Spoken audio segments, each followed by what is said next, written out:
The villain is rich, but depressed. I'm poor, yet I'm the female lead in a tragic story. My parents died, and I lived with my grandmother. When my grandmother fell seriously ill, I had no choice but to beg the male lead for help. He tormented me physically and emotionally, locked me up, and I suffered a miscarriage. In the end, I died in despair, and only then did he regret everything. I believe it all comes down to poverty, so I decided to seek refuge with the villain. I found the villain quietly cutting his wrist and, despite the dizziness from low blood sugar, tried to persuade him, "I'm not here to talk you out of it, I just want to discuss whether you could postpone your death a little. You wouldn't want your assets to fall into the hands of your father's illegitimate child, would you? They'd use your inheritance to buy yachts and private jets to travel the world. Can you really accept that? If you hold on for a few more years, you can start your own company, become a tech tycoon, and multiply your wealth more than tenfold. I'll help you take a shortcut, and you can give me a share of the money later. I'll help you get rid of Sam Taylor." The villain's eyes lit up, but he sneered, "With just you, be content. Who else is on your side besides me, your dad or your mom?" The villain's heart was pierced even more painfully, because he was an orphan with both parents still alive, when I transmigrated. The villain George Green had slit his wrists again. George Green's rival, Sam Taylor, came first in the exam and also won first place in some major competition. Mrs. Green, filled with hatred and jealousy, publicly slapped George Green and then drove him out of the villa, leaving him to fend for himself. When Mrs. Green was young, she had feelings for Mr. Taylor but lost the competition to Mrs. Taylor. Resentfully, she married George Green's father, a man in his 40s, despite his age. The older man had a preference for younger women and had multiple mistresses outside his marriage. Overwhelmed and powerless, Mrs. Green took out all her dissatisfaction with life on George Green. George Green didn't have the strength to hate his mother, nor could he compete with the male lead, so he channeled his energy into tormenting himself. That brat's grip was truly strong. Once he nearly severed his own tendons and became disabled, but in Mother Green's eyes, this was a symbol of his rebellion. Instead of feeling sorry for George Green, she slapped him across the face. "You're playing with knives. Don't you know what you should and shouldn't play with at your age? If you don't want to live, just go die. You can't even compare to Sam Taylor in studies, and you're not even as good as him at being a person. What's the point of you living?" George Green didn't know that his mother didn't dare let him die, although Green's father didn't care about him. Green's grandfather valued George Green very much. Every month, he would deposit the living expenses into Green's mother's account on time and reminded her to nurture George Green well, promising that he would give George Green 20% of the shares in the future. Because of this promise, and more for her own vanity, Green's mother pushed George Green relentlessly. The harder George Green tries, the more unfortunate he becomes. He studies 16 hours a day, with less than 6 hours of sleep after accounting for washing, eating, and using the bathroom, yet he still can't surpass the chosen one, Sam Taylor. He works diligently as the eternal second, while Sam Taylor effortlessly dominates the top spot. He was already feeling down, but Green's mother kept pushing him harder and harder. Finally, George Green's string snapped, and he found the pleasure in self-harm. From then on, he would hurt himself every now and then, indulging in the thrill of tormenting his own body. As for his later opposition to Sam Taylor, it was probably just a desire to win against Sam Taylor once, even if only once, so that the obsession in his heart could finally dissipate. But he was the villain, destined to lose. But it's okay, I'm here now, I'm the female lead. Even if it's in a tragic story, I'm still the female lead, with an incredibly strong halo. And I think, how bad can a villain who drives himself to depression really be? The real bad guys are the ones who torment others, like the male lead, Sam Taylor. When I was reading the book and saw how Sam Taylor treated the female lead Frances, I couldn't wait to kill that bastard. Then, I crossed over and could personally experience the joy of killing that bastard. I found George Green sitting in the small woods outside the villa area, cutting himself with a knife, and I said a long speech to him. Low blood sugar made my head dizzy, and my words lost their logic. But it didn't matter. He was smart, and he could understand. "I'm not here to talk you out of it, I just want to discuss. Could you postpone your death a little? You wouldn't want your assets to fall into the hands of your father's illegitimate children, would you?" imagine them inheriting your fortune, buying yachts and private jets to travel the world. Are you really okay with that? If you hold on for just a few more years, you could start your own company, become a tech tycoon, and multiply your wealth more than tenfold. I'll help you take a shortcut. When the time comes, just share a portion of the profits with me, and I'll make sure Sam Taylor is dealt with. I won't ask for much, just half of your assets. On your own, you can't take down Sam Taylor, but I can. George Green stopped his knife, his gloomy eyes slightly widening with a hint of disdain, as if I had come all the way just to tell him a joke. Just you. He looked me up and down, the original Francis. 15 years old, weighing 70 pounds, with chronic low blood sugar, she could faint at any moment, but this kid clearly had no idea about the power of a tragic heroine. The tragic heroine can only die when she wants to, otherwise, she's as resilient as a cockroach. I raised an eyebrow, displeased. Be content, who else is on your side besides me, your father, or your mother? George Green froze, his expression growing even darker. He has both parents alive, but he's like an orphan. His home is a mental asylum. His father has an illness where he feels uncomfortable if he doesn't cheat, and his mother has an illness where she feels like she'll die if she doesn't cause trouble. He is the least ill among them, occasionally cutting himself a few times and making whimpering sounds to relieve his anxiety. So gloomy, he was provoked and wanted to say something to provoke me too. Do you hate Sam Taylor? What did he do to you? Or are you jealous of him? I casually showed off a bit. He will like me in the future, but I don't want to be liked by that bastard, George Green. He looked at me as if I were insane, stood up, dusted himself off, and didn't even bother cutting his wrist anymore. He just planned to escape as quickly as possible.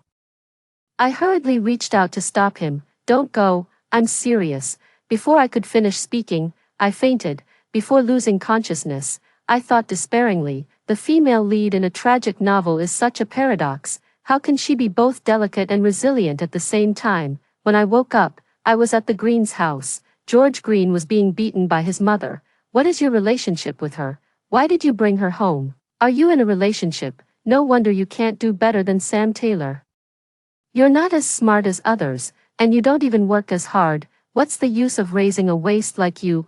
Even if you're looking for a partner, why choose someone who's both ugly and poor? Sam Taylor is surrounded by beautiful and wealthy girls, but you're useless. Even your puppy love is with someone ugly. I woke up in a daze, forced to listen to all of this. I stared blankly at the ceiling, thinking helplessly. Why would someone with such twisted values have children? Does she even know that having children means taking responsibility for them? I weakly threw a pillow at Mother Green's feet. Stop fighting. Someone give me a candy quickly. I feel like I'm about to collapse. Mother Green stopped and glared at me angrily. At such a young age, you have no shame, seducing my son. Do you even know if you're worthy? She rushed forward to hit me. George Green quickly stopped her, and her slap landed on George Green's face. George Green's already swollen face became even more swollen. His voice was low, carrying a plea. Mom, you can hit me, but don't hit her. Mrs. Green glared furiously at George Green, looking at him, then at me. She seemed to recall something, let out a bitter laugh, and then erupted into a towering rage, playing the hero to save the beauty. Look at what you are, and what she is. You're just a fool trying to save an ugly wretch. Don't disgust me. How could I have raised such a useless waste? She raised her hand and began violently beating George Green, venting her emotions like a madwoman, all to assert her authority, as if the person standing opposite her wasn't her child, but her enemy. I finally understand why George Green, at 30 years old, jumped off the rooftop on the day he lost to Sam Taylor. He still had a chance to turn things around. If he had just kept living, he would have witnessed the industry's golden era, but he chose to jump, perhaps before this. He had already simulated the scene of jumping down countless times and suppressed the thought repeatedly, but that time he just couldn't hold on anymore. I tumbled off the couch in a frantic scramble, reached for a mandarin orange, peeled it, and wolfed it down. After regaining a bit of strength, I hurled the ashtray with all my might, hitting Mrs. Green in the leg. I thought I heard a crack. Mrs. Green screamed in pain, collapsing against George Green with her leg twisted. George Green instinctively reached out to catch her. Mrs. Green grimaced in pain. My leg, it hurts so much. Chaos ensued behind them. The butler called for a doctor. The doctor diagnosed a fracture. Upon hearing the news, Mrs. Green screamed and shouted, threatening to call the police to arrest me and make me pay the price. George Green stopped the butler, quietly let me go, and even brought a bag of candy from home to give to me. If you have low blood sugar, make sure to carry more candy in your pocket from now on. He actually didn't really want to take me home, but it was too hard to find a store in the villa area, and waiting for a taxi took a lot of time, so he had no choice but to take me home, and then all these things happened. He explained that I wasn't his girlfriend, but Green's mother didn't believe him and instead got very angry, thinking he was lying. She stubbornly labeled her son a liar rather than believe he was doing good deeds. I looked at the candy, feeling very conflicted. In fact, the original owner often carried fruit candies in their pocket, but isn't it strange, whenever they encountered members of the main cast, the fruit candies were always gone. Ha ha ha ha. Because of this, the original owner often fainted in front of Sam Taylor, who saw her as a scheming woman throwing herself at him. Even after Sam Taylor later learned that Frances was severely malnourished, he still looked down on her, thinking she was poor and had no self-respect, willing to do anything for money, no matter how undignified. Yet, he found himself developing feelings for her. Unwilling to admit that he could be attracted to such a lowly and wretched woman, he intensified his torment of her, as if this could somehow restore his masculine pride, so pretentious and lacking in class. Anyone who comes up with ideas that make others do undignified things is trash.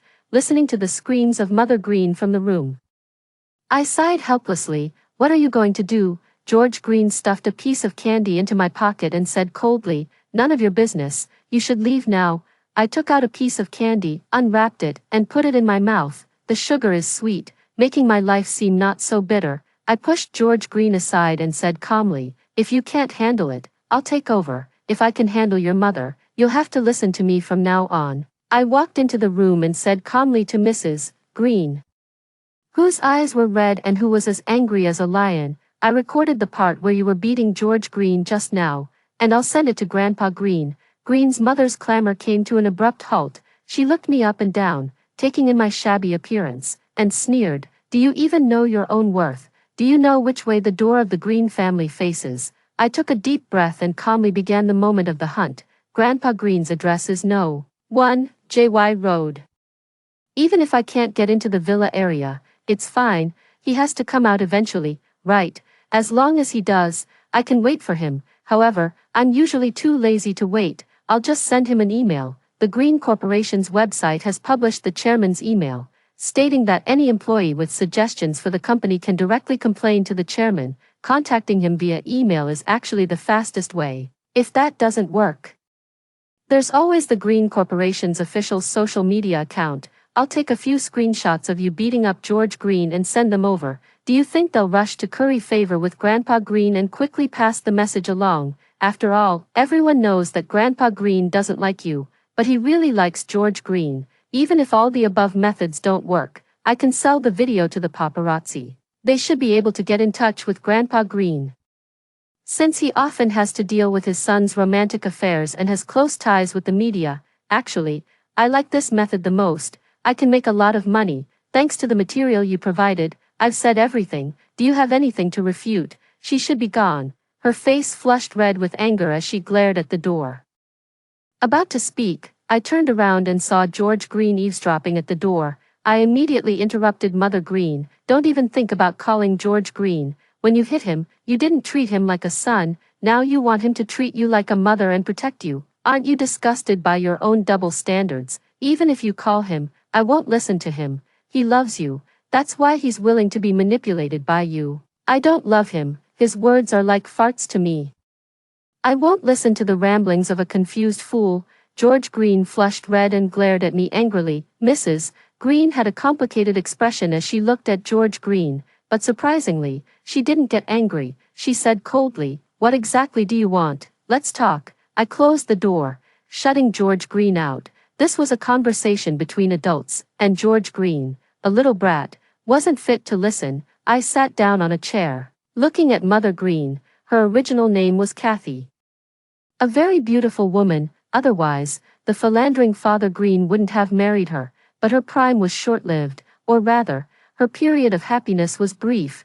In just a year, she had worn herself out like a withered flower. The following dozen or so years were just a repetition of withering days. She was always on the verge of a breakdown, always resentful, always angry, and always pretending to be happy, pretending to be the mother of a genius, pretending to be a noble lady of a wealthy family, only to be exposed time and again. It's truly pitiful. Green's mother coldly interrupted my thoughts. Cut the crap. How much do you want, TCH? Are you trying to pin a fraud charge on me? I'm not that fool, George Green. I won't fall for your tricks. I just said George Green loves you. And you were thrilled, weren't you? I stared at her. A flicker of embarrassment and hidden satisfaction crossed Mrs. Green's face. Sure enough. I thought it was strange that she didn't get angry after all the insults I threw at her. Turns out it's because George Green loves her, and she's over the moon about it. She angrily changed the subject. If you have something to say, say it. Stop wasting time. All right, then let's talk about when George Green will die. I bet he'll jump off a building on his 30th birthday. Splat, turning into a pile of minced meat. Shut up, you shut up. A pillow was thrown at me, and I dodged to the side. Mrs. Green screamed hysterically, refuting, my son will die before I do. Who gave you the right to curse my son? Her eyes were bloodshot, her appearance deranged, as if I had personally killed George Green. I watched coldly, waiting for her to finish venting and calm down before delivering the final blow. Every single thing you're doing now is pushing him toward death. You hate Sam Taylor's father for not marrying you, so you want to prove him wrong. You know you're not good enough for Sam Taylor's father and can't compete with Sam Taylor's mother, so you want to win through your son. You pushed George Green relentlessly, wanting him to bring you glory. Why don't you think about what you were like at 16 and whether you could even compare to George Green? Timid and submissive to outsiders, but aggressive and harsh to your own family. Even though George Green has been working so hard, it's as if you're blind and can't see it at all. You only see that he can't surpass Sam Taylor in exams, but you don't see that he studies for over 16 hours every day. You see Sam Taylor winning awards, but you don't see that Mrs. Taylor never scolds or hits her child. You see your own grievances, but you don't see that George Green would rather hurt himself than hurt you. You have no ability to expand outward, no capability to build a career. You only use your brute strength on your child. Because children naturally love their parents and inherently trust authority, the more you vent your anger on George Green, the more it shows your incompetence. You only bully those at home, only control those who love you. People like you are truly terrifying. Whoever loves you is truly cursed. Thank goodness you're not my mom. If you were my mom, I'd fight with you 10 times a day. Either you'd die, or we'd both go down together. George Green shouldn't be called George Green. He should be called hard. Being born to you was like starting life on hell mode. He was clearly self-harming, and all you cared about was how he dared to die without your permission. He was clearly doing a good deed. A normal mom would say, my son is so great, while an abnormal mom would just call her son a liar. He worked so hard. A normal mother would tell her child not to stress too much, but an abnormal one just calls the child useless. You're incapable of raising a child. Yet you remain unaware, stubborn, arrogant, and hypocritical. Having a mother like you is the worst luck he could have had in 8 lifetimes. Mrs. Green was breathing rapidly, pointing at me, rolling her eyes, and then fainted. I opened the door to find George Green wiping his tear-filled eyes. He turned away quickly to hide his tears from me. I passed by him and called out, Doctor, could you come here for a moment? The person inside has fainted. The family doctor jogged over, examined her, and said it was respiratory alkalosis. He quickly grabbed a plastic bag and placed it over Mrs. Green's head. The butler hurriedly prepared the car and had the driver take Mrs. Green to the hospital. George Green hastily followed. I watched them leave, glanced at the butler, and smiled. The butler stiffened. I said calmly, things got a bit out of hand today, and there's no way to keep it under wraps. Have you figured out how to clear yourself in front of the old master? The butler's expression shifted, sweat slowly gathering on his forehead as he gave me a simple, earnest smile. I glanced at the villa's surveillance and smiled slightly. What surveillance do I even have? The original owner didn't have a phone at all. If I had a phone, I wouldn't have needed to come here in person. The nearest bus stop is miles away. and I almost got lost walking before I finally reached George Green. But it doesn't matter. The villa has surveillance. And the butler doesn't know I don't have a phone, let alone whether I recorded anything or not. The butler also glanced at the surveillance and sighed helplessly, politely seeing me out. I told him the address and then went to sleep. When I opened my eyes, we had already arrived outside the urban village. I got out of the car. The butler hesitated. Miss Frances, please wait a while before releasing the recording. It's for the young master's sake. All right, don't keep me waiting too long. I sneered, then turned and walked away. Back in the cramped rental apartment, Grandma was sorting cardboard boxes. When she saw me, she asked what I had been doing in the afternoon. I smiled and said it was nothing, then helped her sort the boxes. The original owner loved this little old lady dearly. They had lost their shared loved ones and relied on each other for survival. For this little old lady, the original owner was willing to risk her life and endure all hardships. But she didn't know that after the malicious female supporting character told this little old lady everything her granddaughter had done for her, the old lady personally pulled out her own oxygen tube and left this world with tears of heartache in the corners of her eyes. A mutual affection in family bonds that moves one to tears. I've crossed over and don't want to follow the path of the tragic heroine, nor do I want this little old lady to suffer anymore. In the book, the original host was young, without the means or connections to earn money, and could only take shortcuts to gain wealth. But now, inside her body is my 28-year-old soul, already tempered by society, having argued with colleagues and slammed the table with the boss. I have some ability and skill to make a living, and plenty of time to plan for the future. I think I can let this little old lady, who has suffered her whole life, enjoy some good fortune. A few days later, during a class break, George Green found me. He looked exhausted, his clear black and white eyes filled with many worries. He seemed a bit hesitant. My grandfather wants to see you. Are you available? In the original text, Grandpa Green is portrayed as a powerful figure who is in poor health and struggling to maintain the family business. He doesn't appear often, usually only making brief appearances in two situations. One is when his son causes trouble. He leaned on his cane and cursed angrily, "You wretched creature." One possibility is that the grandson caused trouble. Lying in his rocking chair, he offered cutting advice. "You're still too young." I don't have a very good impression of this old man. He may seem impressive, but in reality, his son is useless, his grandson is useless, the family business has collapsed. What exactly has he schemed for all his life? I don't understand, but he acknowledged George Green, treating him as the sole heir and not paying attention to those illegitimate children, which is still commendable. I declined. "I'm not going." George Green was stunned. He lowered his gaze, his long eyelashes trembling slightly, his voice somber, yet he did not press further. "All right, I understand." I sighed helplessly. "Why don't you ask me why?" George Green pursed his lips, as if he truly hadn't considered asking me why. "I always said children shouldn't study for 16 hours a day. They end up losing their minds and can't even handle basic social interactions." I quietly watched him, waiting for him to ask. Finally, he spoke up. "Why?" I breathed a sigh of relief. If I were a kindergarten teacher, I'd really want to give him a little red flower. I don't have money. And I don't want to spend my own fare to travel all the way just to listen to a stranger talk. Besides, what if your grandfather scolds me? Am I supposed to go out of my way to get yelled at? I'm not that desperate. What kind of nonsense could his grandfather possibly come up with? No way. I don't believe someone who can stand by and watch their own grandson suffer would be kind and friendly to other children. A faint, almost imperceptible smile flickered at the corner of George Green's lips. "I understand," he said, then he got up and left. On my way home from school, I saw a luxury car near the urban village, along with a few bodyguards in black. I felt inexplicably panicked. Returning home, I indeed saw a plainly dressed elderly man sitting in the corridor chatting with the original host's grandmother. The two of them laughed heartily, though I wasn't sure what they were talking about. When she saw me, Grandma waved with a smile. "Frances, come quickly, this is Grandpa Green. He brought me a lot of bottles." Grandpa Green waved his hand and smiled. "No need to be so polite.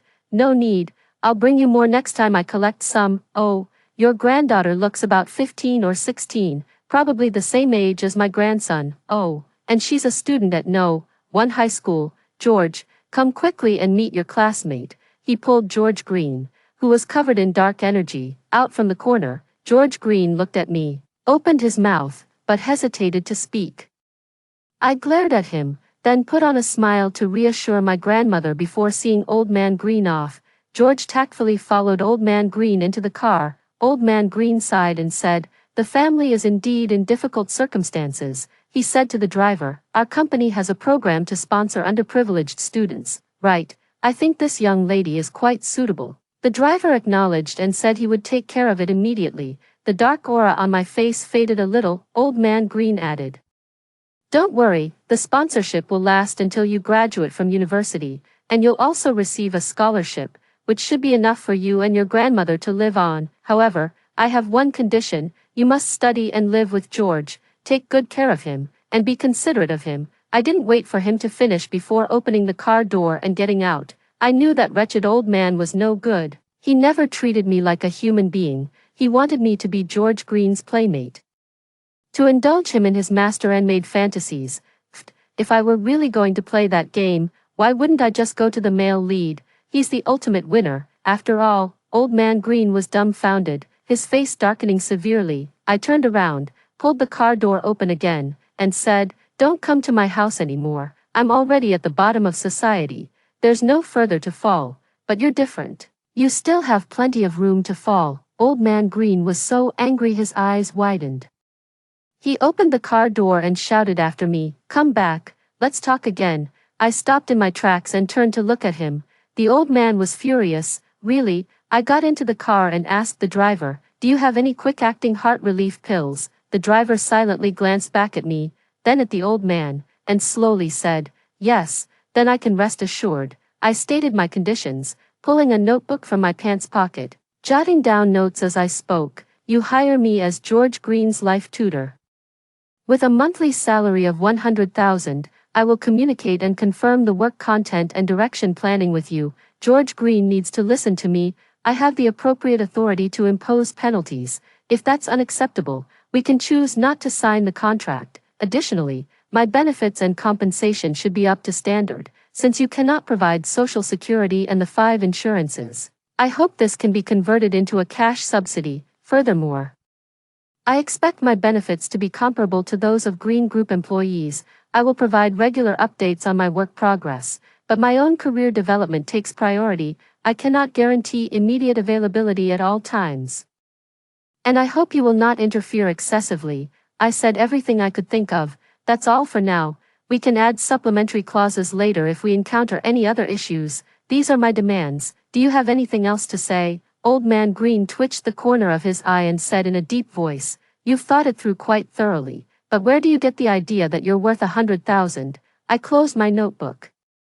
"Just based on the fact that I'm the one who angered George Green's mother enough to send her to the hospital, something you couldn't do. Without me, you might not have discovered that George Green was being abused for another 10 years. Just imagine what George Green would be like by then. And is your education really that effective? If you had truly raised him well, George Green's father must be quite outstanding, right?" In the original text, there was a time when the old man fell ill, and George Green went to visit him. Sensing that his time might be near, the old man, for once, spoke to George Green with rare warmth. He said, "George, your grandfather didn't know back then that your mother was like that. If I had known earlier, I would have taken you out sooner. Your father is hopeless, and I wondered if it was my fault in how I raised him, so I didn't interfere with how your mother disciplined you. You've always been so outstanding. And I never imagined it came at the cost of your health. I'm sorry." These words moved George Green, but he no longer knew how to accept his grandfather's apology. In the end, he withdrew his hand, said, "Grandpa, don't overthink it," and walked out of the hospital room. But he had been desolate for a long time. Hindsight is always 20/20. I can understand that Old Man Green now feels guilty about George Green and wants to fight for his rights, but his approach is clearly wrong. Old Man Green fell silent. After a long while, he finally said slowly, "Sign the contract tomorrow. Hurry up and leave. Seeing you makes my heart ache. Get me a pill." I got out of the car, and George Green walked up from the side, looking worried. He opened his mouth to explain, "I didn't know my grandfather was coming to your house today. I had just closed a deal worth millions in profit. Looking at George Green was like looking at a golden nugget, and I felt endlessly tolerant toward him. I said, "Don't overthink it, I know you're a good person, you're not that kind of person." George Green smiled. Under the dim streetlight, his smile was shy and sincere. He said, "See you tomorrow," then pressed his lips together and quickly got into the car. The next day, the driver took me to Old Man Green's estate. I submitted my work plan. Old Man Green seemed quite satisfied and signed the contract. At that moment, I presented another contract, the supplementary treatment contract for Mrs. Green. "Kathy," Old Man Green looked up at me, his gaze deep and piercing. In the original story, Mr. Green sent Kathy to a mental hospital, where she lived for many years. After accidentally learning of her son's death, she jumped from a building. She was a madwoman, but I don't think George Green would want his mother to be a madwoman. Besides, I want to earn more money. One monkey is tied up, two monkeys are also tied up. It's much easier to persuade existing clients to sign contracts than to develop new ones. I said, "Add another 30,000 to the monthly salary, and I'll handle this too." She may not be a good mother, but between the two of them, she's the only one taking care of the child, right? Old Man Green silently signed the contract, then threw down the pen and said calmly, "I originally planned to send her to a mental hospital." I nodded. Yes, yes. George Green probably thinks his mother is mentally ill, so it's normal for him to have mental issues too. Do you think he'll ever get married and find a partner? Although society is more open-minded now and doesn't insist on marriage and children, there's still a fundamental difference between someone choosing not to marry after careful consideration and someone avoiding it out of fear and thinking they're mentally ill. Old Mr. Green gave me a deep look. "Perhaps you're right. I hope your actions are as impressive as your words." I put away the contract, wearing a smile that said, "This client is amazing," and said, "Don't worry, Grandpa." Old Man Green laughed. As I was leaving, I heard him sigh. Only 15 years old. I quickly slipped away. A 28-year-old soul couldn't bear such praise. I began planning George Green's life. First is studying. He is now in his first year of high school and has already pushed himself to complete the curriculum up to the third year. But Kathy is not satisfied and has also enrolled him in many supplementary courses. He needs to master a wide variety of courses, including piano, violin, horseback riding, swimming, chess, programming, painting, and so on. Don't ask why. Just blame it on vanity. Whatever Sam Taylor learns, George Green learns too, but having read the original text, I know that Sam Taylor intentionally signed up for some courses just to make a fool of George Green. In Sam Taylor's eyes, George Green was a disgusting annoyance who copied everything he did. The annoying kid's mother was the bad woman who tried to steal his own mother's husband, so of course he had the right to punish him. That's why he deliberately signed up for many courses he had no intention of taking and had someone leak the information to Kathy. Kathy took it seriously and pushed George relentlessly, so now, many of George Green's courses need to be cut back. He needs rest and proper sleep. George Green and I discussed it and decided to keep the swimming and programming classes he enjoys, while dropping all the others. Second, there is a need to relax. George Green has been under high pressure for over a decade, with his sole purpose in life being to defeat Sam Taylor. As a child, he was obsessed with studying, and as an adult, he was obsessed with working. He has had very little time left for himself throughout his life. If you ask him about work or study-related questions, he can explain them clearly and logically, but if you ask him what he likes, what his hobbies are, what his wishes are, what the city he lives in is like, or what the people around him are like, he looks completely lost. He doesn't care about grains and vegetables. He only cares about Sam Taylor. He loves Sam Taylor more than the tragic heroine and the malicious female supporting character. I plan to start by taking him around the neighborhood, slowly venturing out, strolling through the vegetable market, visiting the supermarket, walking along the streets, exploring food streets, wandering through famous historical sites, and taking photos. There isn't a single selfie in his phone. A psychology article I read said, people who love taking selfies tend to be happier. On the contrary, unhappy people may not be willing to leave their mark in this world. Their entire lives are probably spent meeting others' expectations, never living as their true selves, and not even knowing who they really are. The third aspect is mental health. I asked Mr.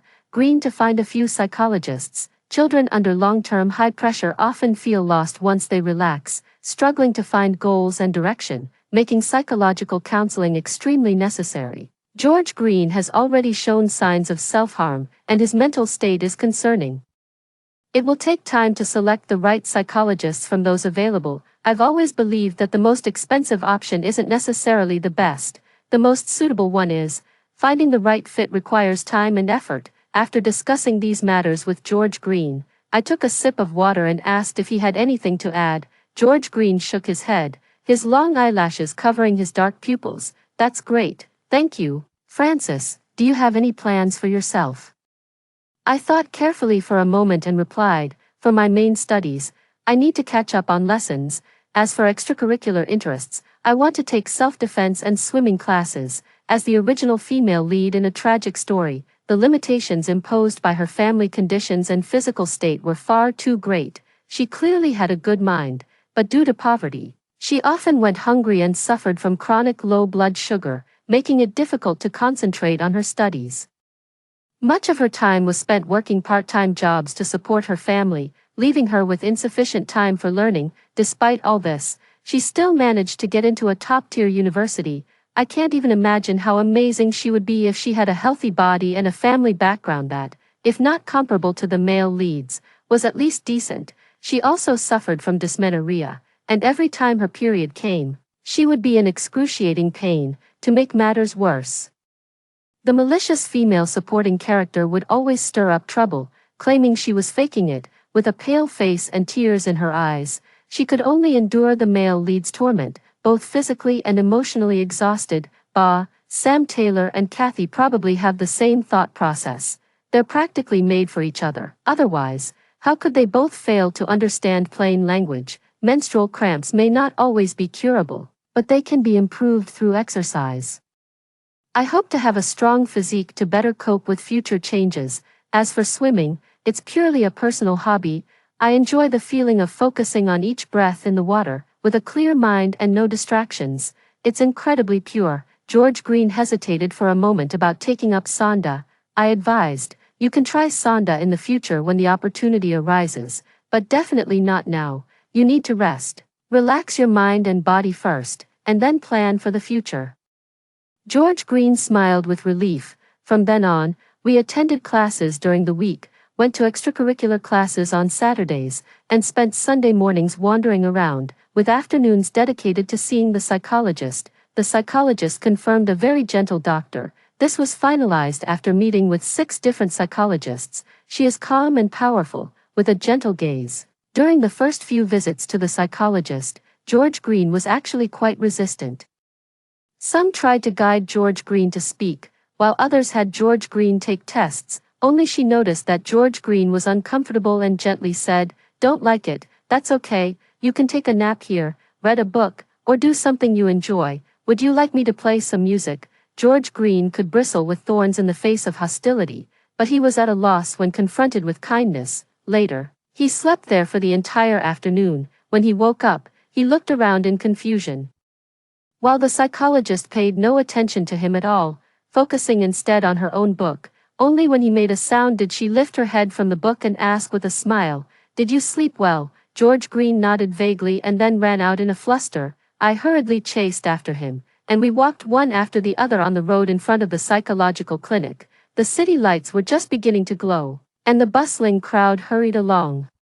Our shadows sometimes merged and sometimes drifted apart. He suddenly stopped walking and turned back to look at me. "Francis, when I went in, I really just wanted to put you at ease and planned to sit there for an hour, but I don't know why I fell asleep. I was just thinking that there are actually elders like this in the world, gentle, calm, and unhurried. She is nothing like my mother." The shimmering lights reflected the tears glistening in his eyes. He went from an abnormal environment to a normal one all at once, only to realize how poorly he had been living before. Once he discovered the truth, a sense of grievance emerged and overwhelmed him, but I feel that this version of him has come to life, beginning to step into the real world. Later, he went to see Dr. James once a week, gradually getting used to it. He was also making rapid progress, able to lift his gaze to look at others and respond to their kindness with a smile, rather than with weariness. As for Kathy, While I was busy dealing with George Green, I had no time to pay attention to her. I only hired 2 highly skilled caregivers for her, adding an extra $100 to each of their wages to have them gossip with Kathy every day, mainly conveying 2 ideas. One is how she can be so annoying. The other is that she's inferior to others in every way. The 2 nursing assistants fully exerted their subjective initiative, skillfully delivering their subtle remarks. Look at your leg. Why is it recovering so slowly? Others are up and about in a month, but you're so delicate, staying in bed all day and refusing to move. I've never seen such an annoying patient. Look at you being so picky with your food. You don't eat this, you don't eat that. You're as skinny as a monkey. You're not allowed to pick out the fatty meat. If you don't eat it, there won't be any food for you next meal. Is this your son? How could someone like you give birth to such a handsome and well-behaved son? Did you steal him from someone else? He doesn't look anything like you. You're so ugly and so difficult. I've taken care of so many patients, and you're the worst one. You're even lazier than an 80-year-old woman. It's just unbelievable. In just 2 short months, Kathy was tormented to the point where she couldn't sit still. She lost a noticeable amount of weight, started eating fatty meat, and began taking care of herself. She couldn't wait to get better so she could kick the 2 caregivers out. She tried to hire people herself, but Old Man Green moved her to a new house surrounded by his own men, who only listened to him. Her people couldn't get in at all. When she called again, Old Man Green told her to contact me. I simply didn't answer her calls. Finally, one day, Kathy couldn't take it anymore and sent a message saying that if I didn't get rid of that person, she would jump off a building. I replied to her, "You've been cursing George Green for 15 years, and he never broke down. Now you can't handle being cursed for just 2 months. You're such a hypocrite. I won't send anyone back. They have to work for the full 3 months. If you can't stick it out, do whatever you want. I respect everyone's personal choices." I casually sent her a photo of George Green's slit wrist. When George Green slit his wrist, you thought he was playing around. I find your behavior today quite ridiculous too. So old and still so fond of playing, so mischievous. She understood that I was avenging George Green. She was proud, and her self-esteem wouldn't allow her to beg me again, so she gritted her teeth and endured it. 3 months later, the caregiver left, but I hired a psychologist for her. He was the worst among the few psychologists George Green had tried before, very skilled at PUA and all too eager to attribute every problem to her family of origin. I offered him a high salary and sent him to battle with Kathy. Kathy didn't cooperate. She yelled at me, accusing me of having ulterior motives, and insisted on seeing George Green. I said calmly, "If you don't want to see a psychologist, then you can go to a mental hospital." "How dare you?" "Of course, it's not that I dare." Kathy froze, and the sound of her sharp inhale came through the phone. Her voice trembled with fear. "What do you mean?" "It means exactly what you think. I can tell you clearly that the psychologist was arranged for you through my efforts. If you still want a chance to see George Green in the future, if you still want your freedom, then cooperate with the psychologist's treatment. Otherwise, there's nothing more I can do. You know, I'm just an employee doing my job." "Do you love George Green?" Kathy fell silent. I think she must have loved him, otherwise, she wouldn't have jumped from a building upon hearing the news of George Green's death.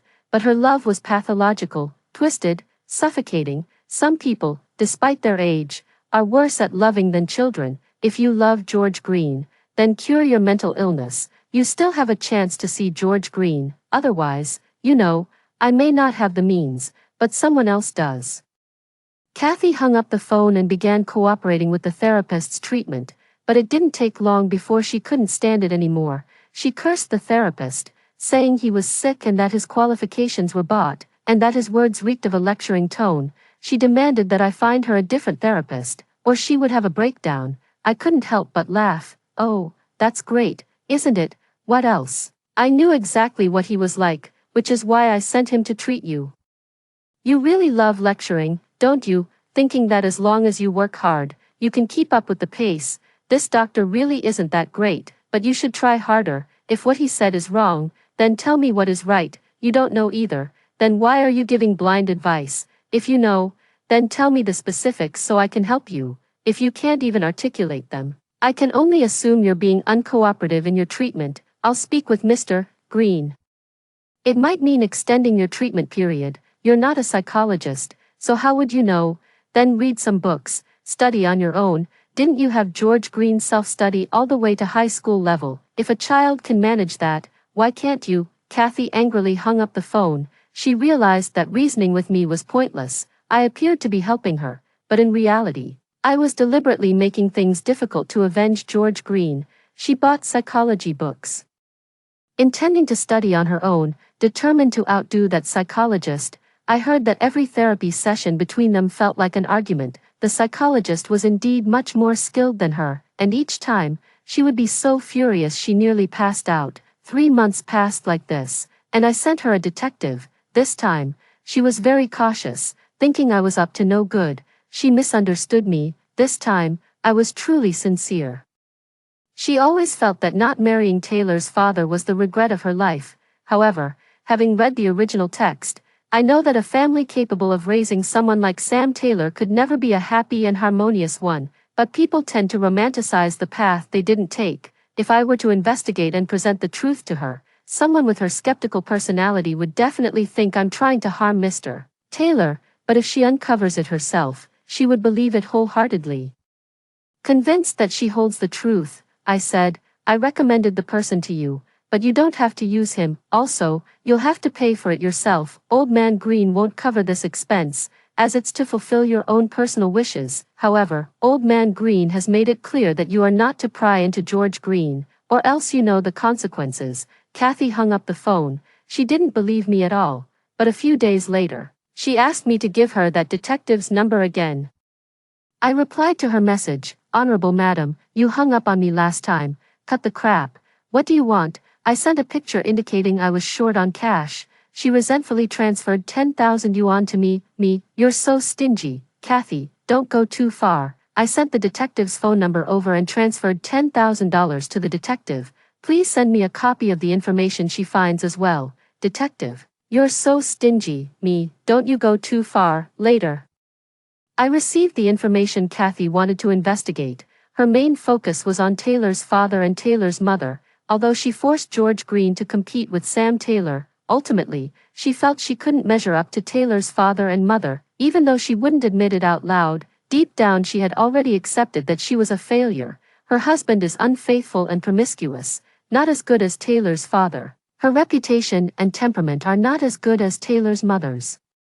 She can only compare her son, but her son always falls just short. Sam Taylor is consistently ranked first, while her son is always the eternal runner-up. If the gap were huge, she might have given up, but it's always just a little bit off, like a carrot dangling in front of a donkey. She can't accept it, she simply can't accept it, so she desperately forced George Green, using all the ruthless methods at her disposal. But ultimately, what she was curious about was the life of the Taylor family. Before, she had been fixated on Sam Taylor, but now someone had enlightened her. She could investigate Taylor's father. Once that curiosity was piqued, it could no longer be suppressed, but this investigation shattered her dreams. In the report, Taylor's father is extremely chauvinistic. He claims to love his wife in public, but behind the scenes, she has to report to him for every penny she spends. He expects his wife to take care of the household with her own hands, even going so far as to have her bring him foot-washing water. He is critical, domineering, and controlling, blaming his wife for every little thing. When it comes to taking care of Sam Taylor, he did not acknowledge his wife's contributions, viewing her as a parasite dependent on him. Recently, a young woman who resembled his wife began approaching him. He spent lavishly on her, seemingly starting to waver, and Sam Taylor is no good either. Kathy discovered that many of the awards he had received were actually worthless foreign accolades, with very few Chinese participants, essentially just a way for people to gild their reputations. There are some courses that Sam Taylor never actually studied. They were just used to deceive Kathy. Seeing these things, I'm actually not surprised. In the original text, Sam Taylor is arrogant, paranoid, and spoiled. He views women as possessions, needing them, yet deeply misogynistic, completely following in his father's footsteps. Such a man is actually quite low, but money and good looks have gilded him with 2 layers of gold, making him appear less detestable. But in essence, he hasn't changed at all. He also sympathized with his mother, so he disliked all the scheming women who approached him under false pretenses.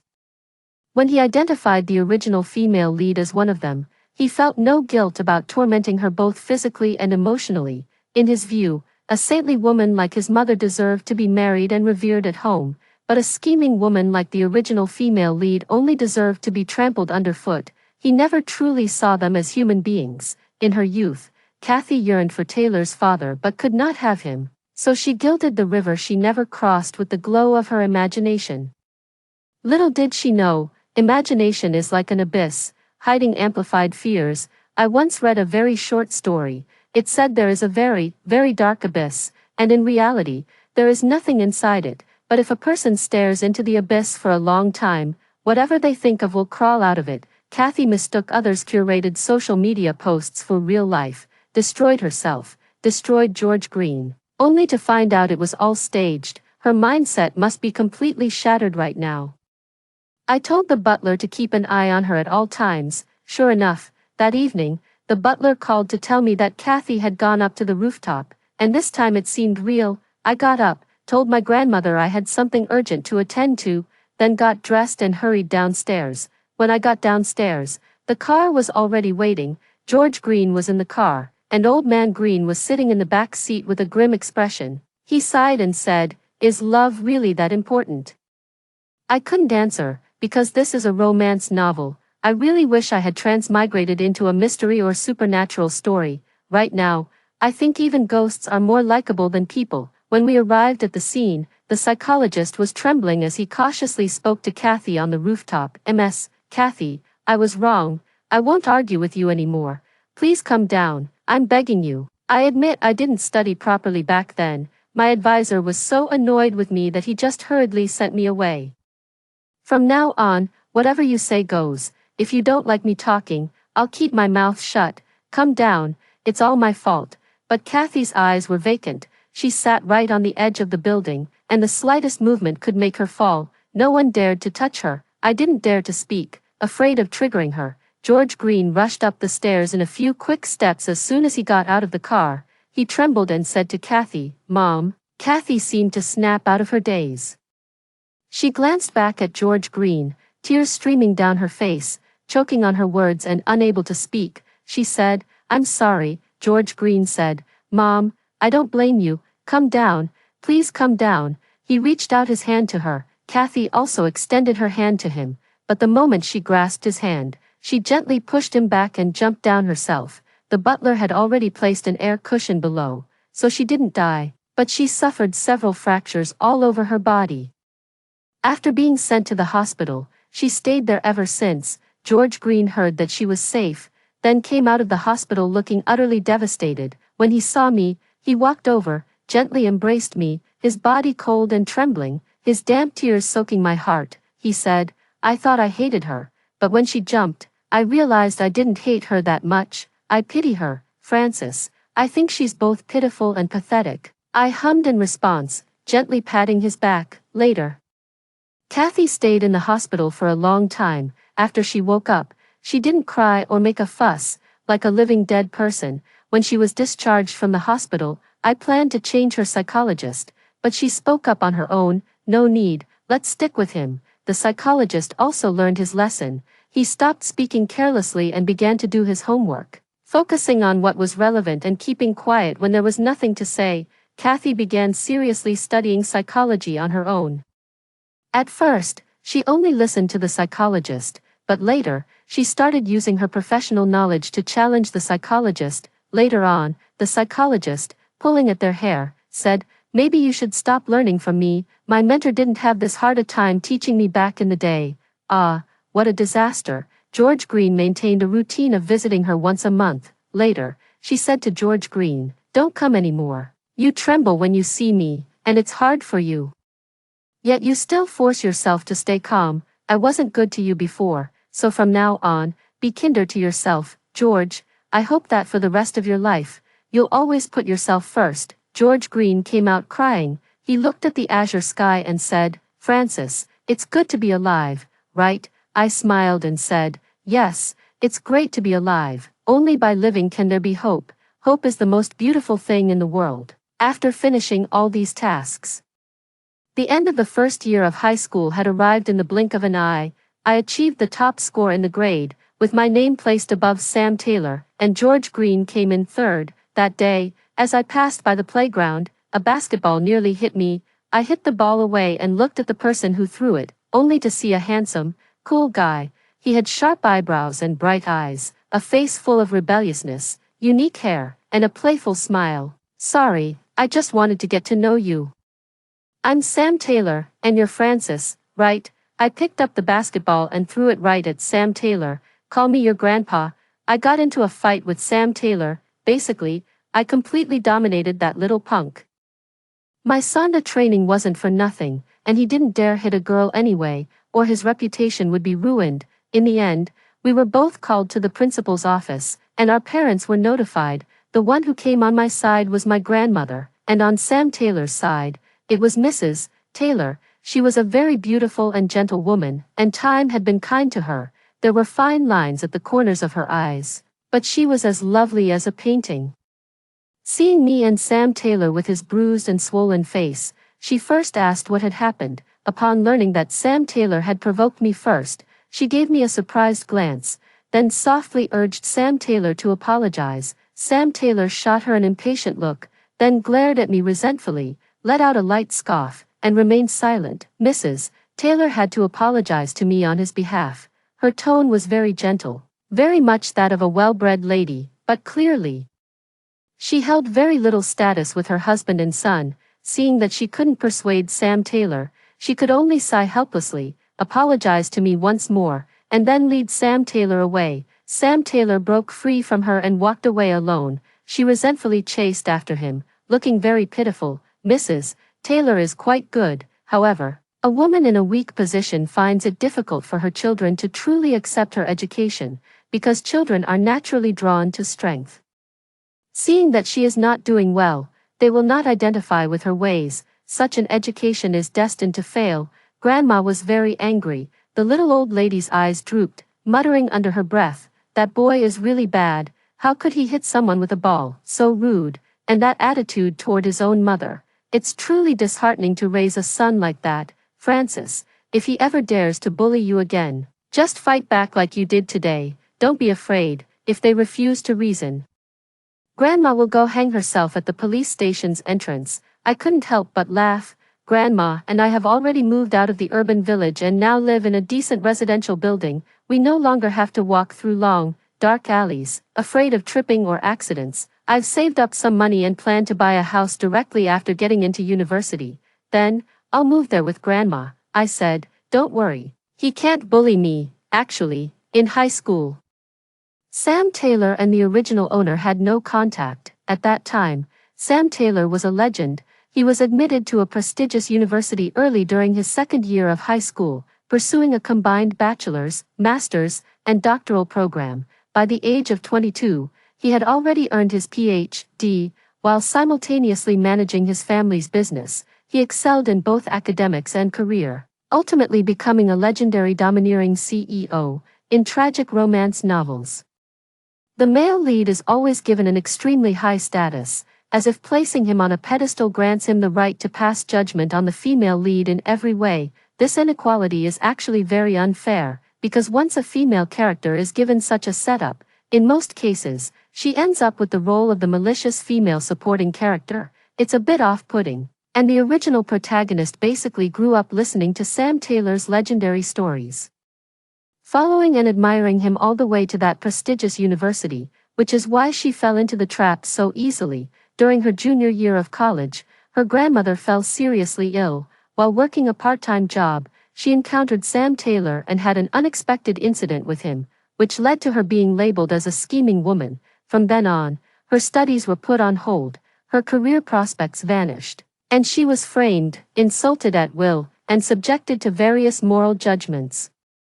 At times, she even began to doubt whether she was truly despicable. Her death was a silent siege orchestrated by wealth, power, and status. She was powerless to break free and could only resort to self-destruction. But now, I am here, I am terrifyingly strong, and I am determined to make that bastard realize it. Sam Taylor probably felt embarrassed and didn't come to school for a long time. The next time I heard about him, he had won another international award.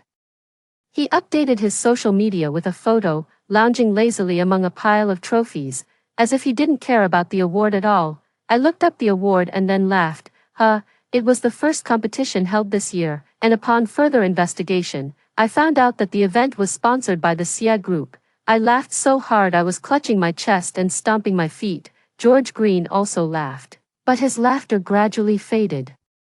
He probably remembered how he had been jealous of Sam Taylor for a long time because of these things. Now, looking back, he felt quite foolish. I don't have Sam Taylor's WeChat, so I asked George Green to reply, "Entertaining yourself, impressive." This was the first time George Green had replied to Sam Taylor. He used to silently browse Sam Taylor's social media, silently berating himself for being so useless and not as capable as others, then silently burying himself in his studies.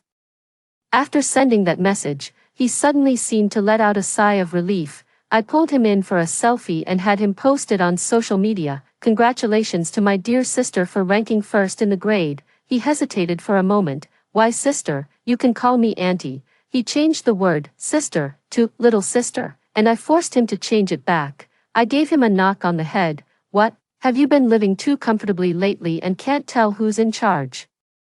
He pursed his lips tightly, his dark eyes filled with a hint of grievance, yet he remained silent. Not long after, Sam Taylor deleted his social media post, and I received a friend request from him on my phone, which I promptly blocked. I like an old saying, "A wise man does not stand under a dangerous wall." Knowing someone is a demon and still choosing to stand by them is actually a very unwise approach. The best course of action is to recognize that they are a scoundrel and run away immediately. If you can't run, then assess the situation, fight if you can, and if you can't, admit defeat. After admitting defeat, you should still run if you get the chance. Focus on self-preservation, of course. If you're already standing under a dangerous wall, you must strike first to avoid 100 blows. Sam Taylor and I do have a tough battle ahead, but I don't want to waste my breath on him. My precious time won't be spent on him. George Green asked me if he should also block Sam Taylor. I was surprised. You've been annoyed by him for over 10 years, and you're not planning to get back at him. Are you underestimating your own strength? Can the Taylor family really take down yours? They can't. Besides, apart from annoying you, does Sam Taylor even dare to lay a hand on you? You could totally keep his WeChat, so you can feed him fake information and mess with him later. George Green shook his head and asked, "Then why did you block him?" "I'm broke and can't afford to hire bodyguards. I also have a little old lady at home, and I don't want her to worry. If I had your setup," oh man, I was genuinely envious. "If I had that kind of setup, I could do anything." George Green laughed and immediately hired bodyguards for me. I thanked him and felt much more at ease. Later, I often saw Sam Taylor eyeing me with a predatory gaze, and I was grateful that George Green had hired a bodyguard for me. That bastard really had ill intentions. In our second year of high school, both George Green and I received early admission offers, while Sam Taylor was busy catching his father's mistress and couldn't participate in the selection. In the original story, he didn't find out about his father's mistress until college, but this time, I had the detective leak the information in advance, and the media was flooded with photos of the Taylor Corporation's CEO secretly meeting with his mistress. Sam Taylor was so busy that he had no time to worry about college admissions. Later, when he found out that we had received early admission offers, he frantically messaged me using other people's phones. "Francis, how dare you leave? You just wait. Sooner or later I'll find you. Add me as a friend, or else I won't let you off. Hurry up, don't make me come find you." I frowned after reading it, thinking this little brat must have a screw loose. I gave him one last piece of advice. "Take better care of your mom." Then I blocked that number again. George Green and I began our farewell preparations before leaving. We went to see Kathy. George Green didn't go in. He stood outside. Actually, on the way here, he was quite looking forward to it, but the closer he got to the house where Kathy lived, the more uneasy he became. I asked him to wait outside while I went in to let Kathy know. Kathy was a bit surprised to see me. She was barefaced and simply dressed. Yet she seemed much more at peace. She stood up from a desk, which was scattered with a few psychology and law books, along with a divorce agreement. I glanced at it and briefly explained my purpose. Kathy showed a happy smile. "You were recommended for admission. That's great. It seems he's doing better without me. His mother, don't say that. He cares about you, and you care about him. There were some mistakes in between, but fortunately the misunderstanding has been cleared up. He doesn't hate you, he wants you to be happy, and you want him to be happy too, right? She smiled and said yes. She showed me around her house. She said she had decorated it little by little with her own hands. In fact, there was a photo wall with pictures of George Green from childhood to adulthood. Most of the photos were taken before he was 5 years old. After that, Kathy and her husband had a very poor relationship. He was rarely home throughout the year. So she took fewer photos of George Green. Later, she became obsessed with pushing her child to succeed, and George grew increasingly gloomy. They never took another photo together. She said, "Could you send me some photos of George in the future? I can pay. How about 1,000 per photo?" Although I really wanted to earn that money, I refused. I widened my eyes. "Lady, your son doesn't want to come in. Don't you have legs to go out yourself? What have you been doing all these years?" Kathy was taken aback for a moment, tears glistening in her eyes. I pulled her outside, and George Green, who had been sulking in the corner, immediately stood up and looked at Kathy. I brought the two of them together. Both of them were tense, their faces stern. I asked them to smile, then took a photo and sent it to both of them. After taking the photo, George Green jumped into the car. Kathy thanked me sincerely. I looked at her calmly and said, "I saw the divorce agreement. But I think we can hold off on the divorce for the next 2 or 3 years." I didn't say anything more and turned to get in the car. George Green's father was a short-lived man. His years of indulging in a life of pleasure would lead to a sudden cerebral hemorrhage and death, likely within the next year or two. His death left a very faint mark in people's hearts, which quickly faded. As his presence had always been extremely low to begin with, he didn't care about his family while he was alive. And after his death, his family didn't care about him.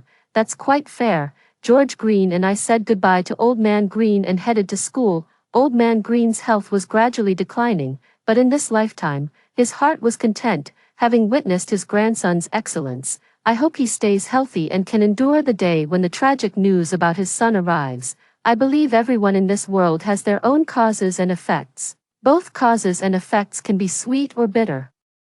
You pick what you get, and no one can say for sure which one will be sweet. After George Green and I entered university, we progressed rapidly, staying away from Sam Taylor and seemingly breaking free from the plot's constraints. At 22, I earned my doctoral degree. George Green stopped his studies after getting his master's degree. He had been studying relentlessly for so many years, but after completing his master's, he suddenly grew extremely tired of books and immediately started his own business. He continued in the same direction as in his previous life. In this life, with my help, he progressed more smoothly on this path and became a powerful tech tycoon, and Sam Taylor seemed to be left far behind by us, influenced by the affair involving Taylor's father and the mistress. He didn't manage to get into the same school as me and instead went to another institution. After graduation, he joined his family's company and began competing for power with his own father. His life has been much more difficult than described in the original story.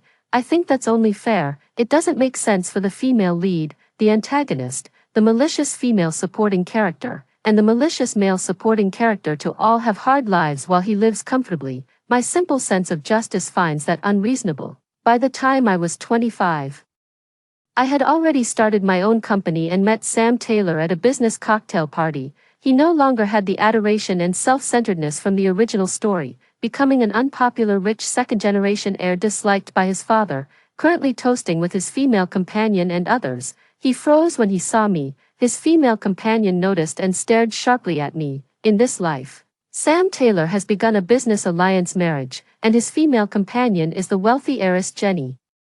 The original story's malicious female supporting character, just hearing the name, you can tell she is both delicate and willful. In the original text, she was manipulative, dramatic, and domineering, causing the original protagonist a lot of trouble. In the end, her family assets were taken over by Sam Taylor, and she ended up homeless, living a miserable life.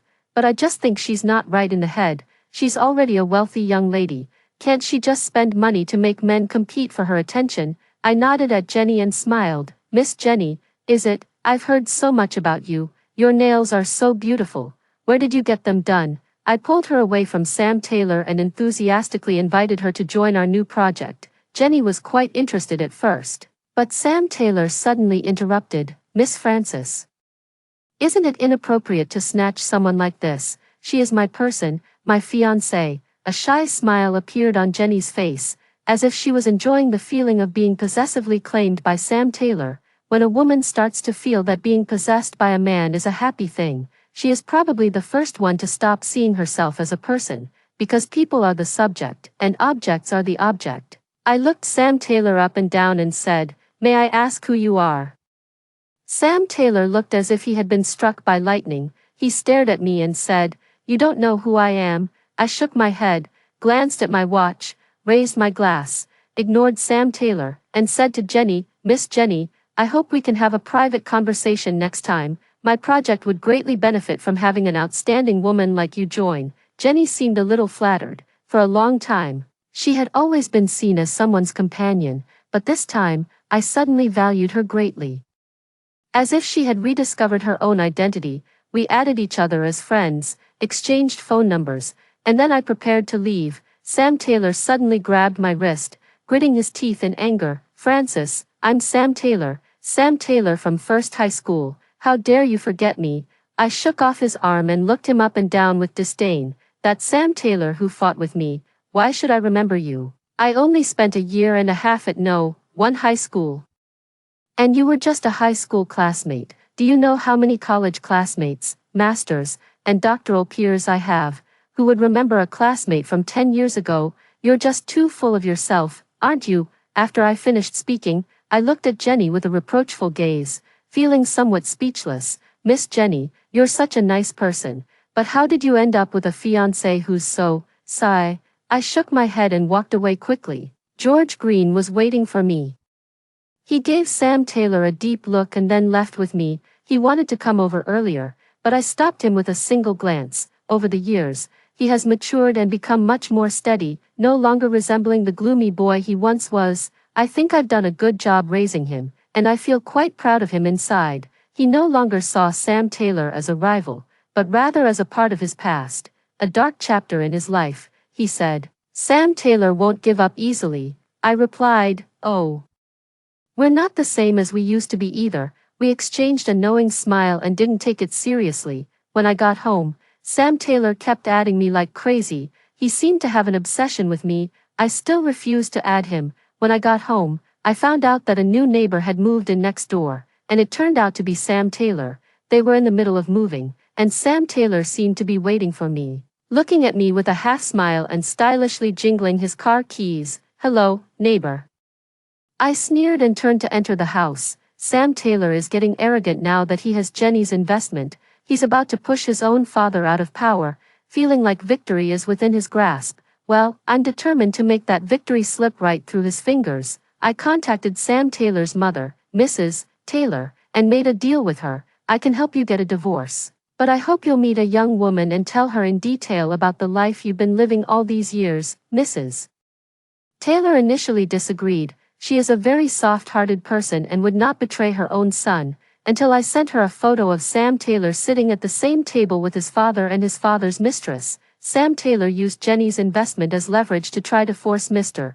Taylor to relinquish his power, but he didn't really want Jenny to own shares in his company, so he wanted to ease the relationship with Taylor's father and acquire his shares without a fight. This time, he was going to have a small family dinner with Taylor's father and his mistress. This might have been Sam Taylor's strategy, but it truly hurt Mrs. Taylor. She had spent her whole life making compromises for her children, only to be hurt the most by them. She covered her mouth and cried bitterly. The next day, she flew over to see me, taking off her sunglasses. Her eyes were red, swollen, and filled with sorrow. She looked at me, then at the anxious Jenny, and revealed a heartbroken smile.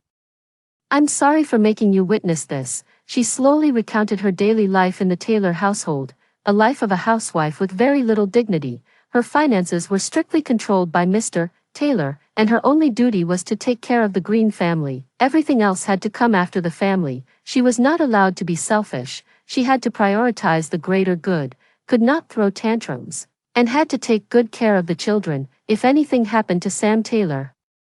She would be blamed by the entire family. Once, during a trip abroad, she really wanted to try a local delicacy. Mr. Taylor frowned and outright rejected her idea. They ended up eating something else, and she never got to taste the food she had been craving before they left that place. This incident hit her hard, making her start to question and reflect on her marriage. Why had her life turned out this way? In my family, there's a hierarchy: husband, children, me.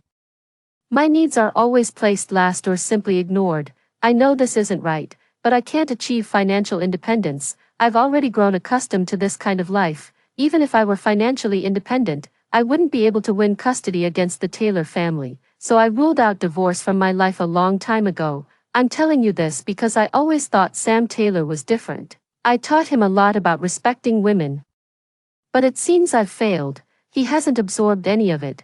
This is my fault. The dynamic between my husband and me has always been one of male dominance and female submission, and Sam Taylor may have adopted this pattern. Miss Jenny, Sam Taylor is my son, and I know him well. He will not make a good husband. He is currently opposing his father to fight for control of the company. But just like in the animal kingdom, the only person he truly admires is his father.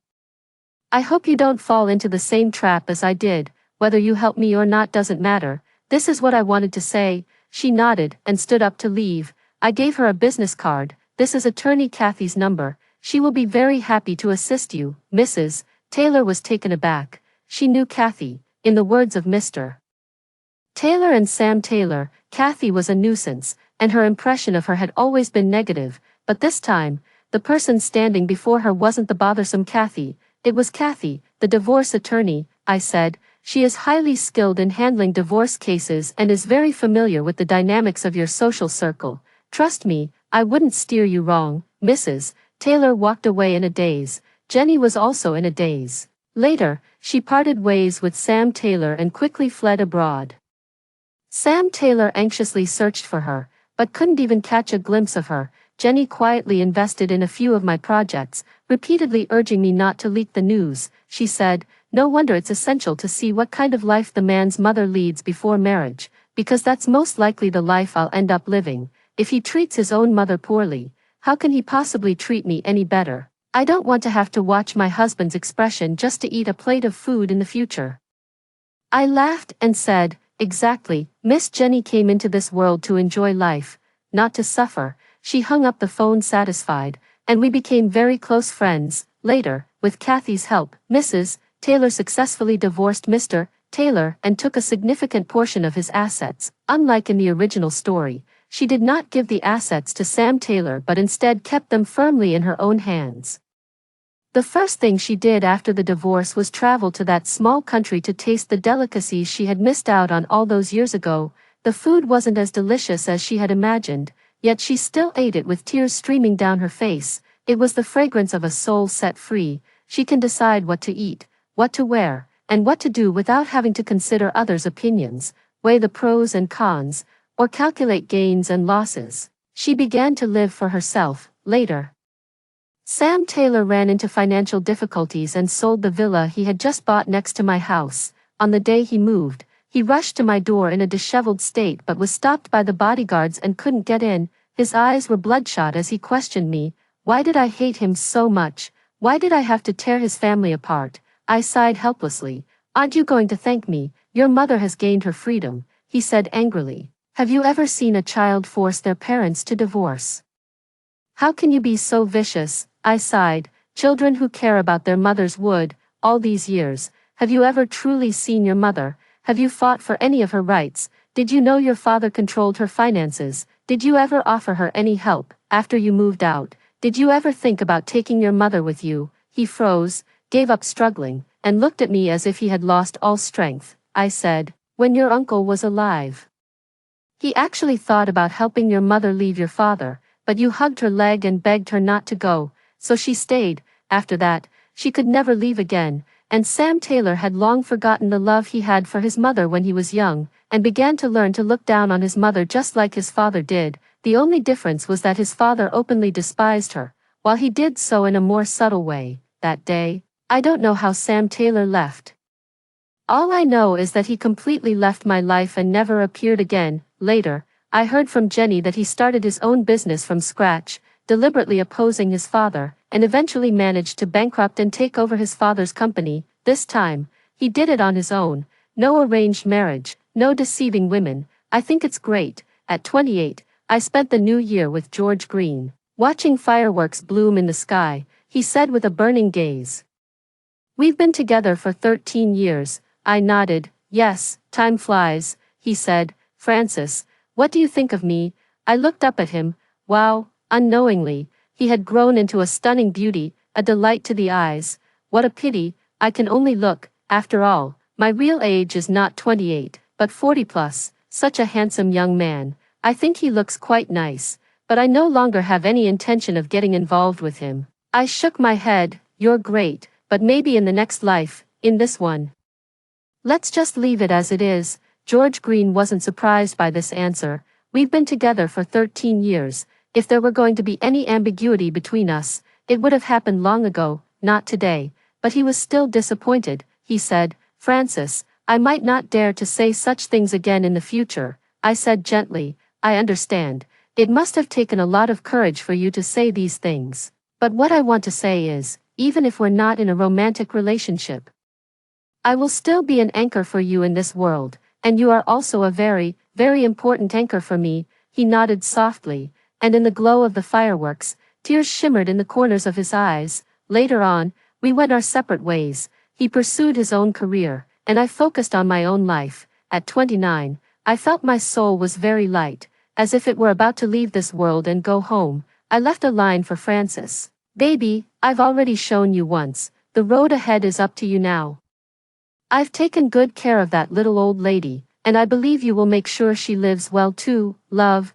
The other Francis, yes, we share the same name, so, seeing her being mistreated made me so angry, so deeply empathetic. I saw her weakness, her helplessness, and watched as she gradually lost the courage to live. I think, if it were me, what would I do? A 15-year-old soul is very young, but a 28-year-old soul should be strong enough, right? So, here I am. I think I did pretty well.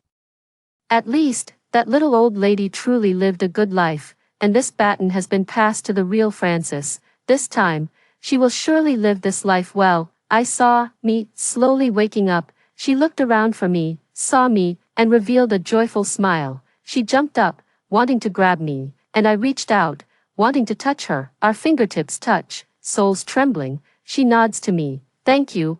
I smile at her. Moi. Time falls silent, but love never ceases. After hearing the story above, what are your thoughts? Feel free to share your opinions in the comments section. Looking forward to hearing from you. If you liked this story, don't forget to like it, share it, and subscribe to my channel. See you next time.